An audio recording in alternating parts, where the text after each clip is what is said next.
Bonjour à tous. Salut. Comment ça va? Hello everyone. Welcome to my channel. Seeds of Silver Tree. I just got off the phone with my dear grandmother, one of the last matriarchs of my maternal bloodline. The oldest one, I should say. But anyway, she's doing much better. Her health is improving. But she said something that I really wanted to share with you all as a little reminder, a little seed, a little nugget. So, she was a nurse. She was a nurse for almost 4 decades. A mother of 7 children, married to the same man for almost 50 years. Worked 3 jobs, went to college, a very full life. She's got like 17 or 16. I don't know how many great grandkids she has now. However, she is my heart. And so the time that we do have with her and left, we're just very blessed and very grateful that she is of sound mind. But today on the conversation, we're talking about patience and supporting other people who are going through a challenging time, who need, support. And she said this. She said, in the midst of your uplifting, uplift people with the intention of not burdening them, of not breaking them down, but truly lifting them up. Now, obviously that sounds very sound, like sound advice, to anyone who's in healthcare, or you're a caregiver for a family member, or you're supporting someone through a very difficult transition in life. That makes a lot of sense. However, not everyone comes from a very sweet and, very polite background. A lot of people come from a mixed bag of everything, from chaos to functional dysfunction to dysfunctional functional family. I mean, it's a mixed bag, right? And so sometimes, those of us who understand this saying of tough love, right? Tough love is going to get someone to understand. And sometimes that has a place. Tough love has its place, that's for sure. But it should not be the forefront of supporting someone. All right?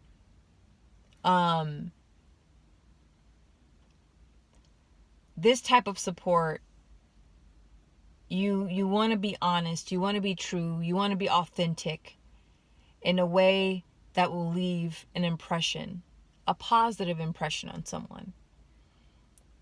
Not what the new term is nowadays is negging, which is almost like a double negative. It's a negative, oh crap, it's another word. Someone help me out in the comments. Negative something. It's pretty much when someone, negging is like when you go to someone with great news, great opportunity, something's great is manifesting into your life. You go to them, you're like, oh my gosh, I met this amazing person, or oh my gosh, he proposed to me, or oh my gosh, I'm graduating, or oh my gosh, I was offered this full-time position, or oh my gosh, I'm able to travel, or I sold the house, or I opened up a business, good things, or I'm pregnant, or good things, or I'm not pregnant. Good things, right? Good things in life. And that person that you share this information with tears you down. Just to lower you a notch, just to humble you a little bit. And they'll say something that negates all of what you just said. Just to put a little damper on it. Right? In the last video, I talked about salt and sugar, right? And how life is bittersweet. And there's a balance to it, right? Everyone knows this. There's an up, there, a down, there's a left, there's a right, there's a black and a white. We all know that what goes up must come down. Like, it's fine. What goes down must come up at some point, right? So, with that, you don't always need someone to blast in your face about, a kiss with a fist, if you will. You don't need someone to already kind of say the obvious, right? You don't need that. So get rid of people who nag, people who just feel like they need to bring you down a little bit so that they can feel better about themselves, right? Because they don't want to see you too happy. Oh no happiness. I'm not happy, but this guy is happy, this girl's happy, but I want to be happy, but somehow I can't get in tune with my happiness. I'm not happy. But when it comes to being supportive of someone that you love, remember, kindness.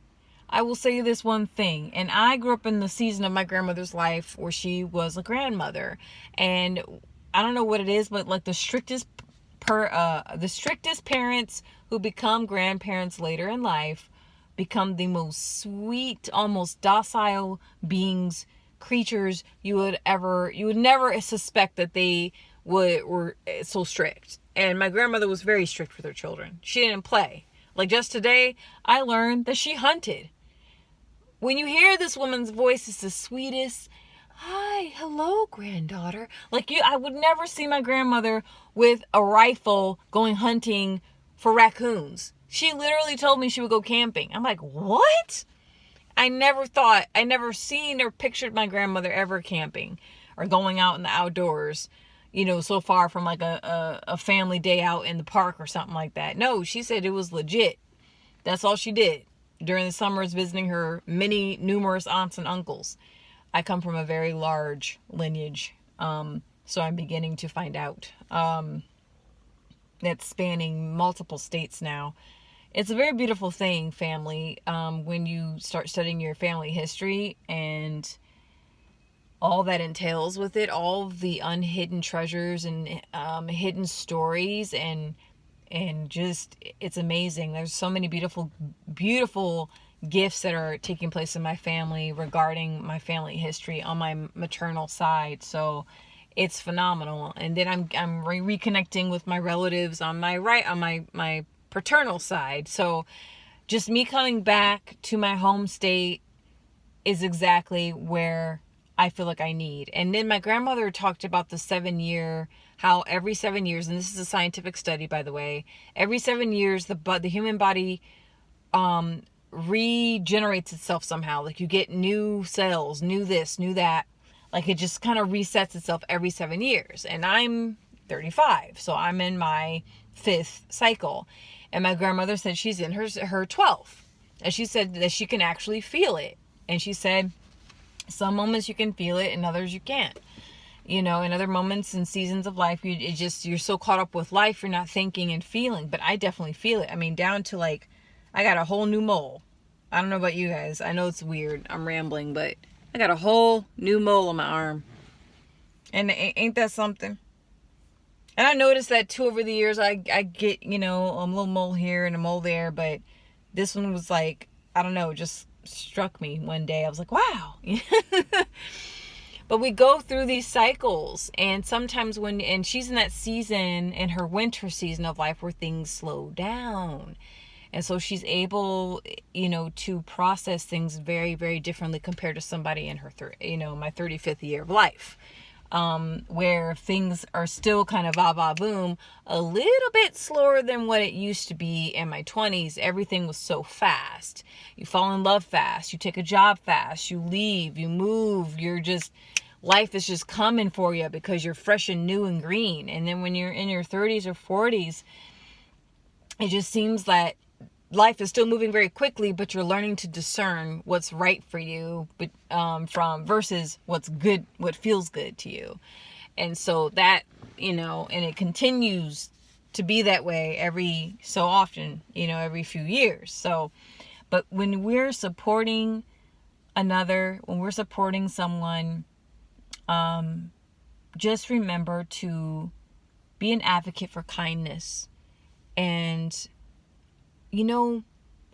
I think the best support anyone could ever give is listening. That's what my patients taught me this week. I bonded deeply with several of my patients this week. Like, I really enjoyed caring for them. And it is a hard freaking job it's physical labor. I'm not built for it. Look at me. I'm not. The mental and the emotional side, yes. Okay, it's phenomenal. It's great. But the physical side, man, for 12 hours, sometimes 3 days in a row, I'm like, bruh, you know? It's not for the faint of heart. But I will say this, it brings me great joy connecting with people that I connected with that I probably will never see again. But one thing I notice is when you're supporting someone in their time of need and vulnerability and weakness, just listen. I'm learning to be a better listener. And today I reconnected with my baby brother. I call him little brother because there's over a decade between us, and I'm the eldest sister for him between our mother and his father. So I'm really putting a lot more emphasis on the quality, not the quantity of people in my life, but the quality of the people in my life. That's most important to me right now than ever before. Ever before. And I know I'm kind of jumping all over the place with this, but the gist of the seed of this message is this: listening is key. And when I was listening to him, because he's 21, he'll be 22 in the next few weeks, and he's in a different season and cycle in his life, but I feel like I can be a guide for him, and I'm waiting on the invitation, right? That's one thing. You don't want to enforce guidance on people. You want people to naturally open up. People will tell you everything you want to know if you set the right space and the right vibration, the right frequency. When you open up your ears, you open up your heart. And that's what my grandmother kindly reminded me. She gave me that seed, and so I'm sharing that seed with you today. When you open your ears, you open your heart, and you're able to gain the information that you need to understand, and overstand the person that you're connecting with and needs your support.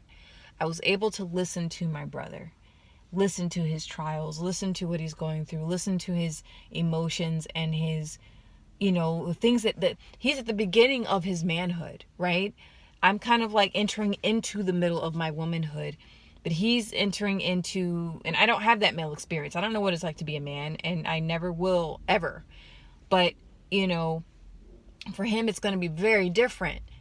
But today, it was beautiful hearing him literally say, I'm learning what it is to be a man. What? Wow. He's 21 years old and he said that. My brother, look, it's typical to gas up your family because they're your family and your friends, but I'm just so proud of him. I'm so proud of my little brother. And we've gone through some stuff, that's for sure. Boundaries, I won't go into detail, but I just really love that he could trust the feminine energy as myself, and I'm able to just become a better listener, because in my last relationship, I wasn't very good at it. I needed to dominate, meaning I needed to be right. And even if I was right, I wasn't listening. Even if I was right in my feelings, my anger or frustration, or right in the argument, I wasn't listening. And that means when you're not listening, your heart is closed. When your heart is closed, you can't understand anything. You can't grasp anything. So, with that, remember kindness. Use kindness as a way to lay it on, you lay on the kindness very thick when people are distraught, when people are down. Don't kick someone who's already down. Don't do that. Don't do that. Don't do that. Don't try to knock down someone another peg because you feel like shit about yourself. Don't do that. There's no reason for it. But yeah, I'm so happy that I am literally discovering quality that I have with the people that love me and that know me. And I'm getting to know them more. I'm getting to rediscover my connection with the people that I left behind due to my traveling. And it's amazing. And I feel like I'm in the right place right now, right at this second. I feel like coming back here, despite the fight that I kind of put up with not coming back here, I'm glad it happened as it did. It was a very rough experience between 2021 and 2023, but I'm glad it all happened, because I wouldn't be here making this video, and I wouldn't be where I am with connecting to the people that matter the most to me. So may this message find you well and whole. Thank you so much. I'll see you soon.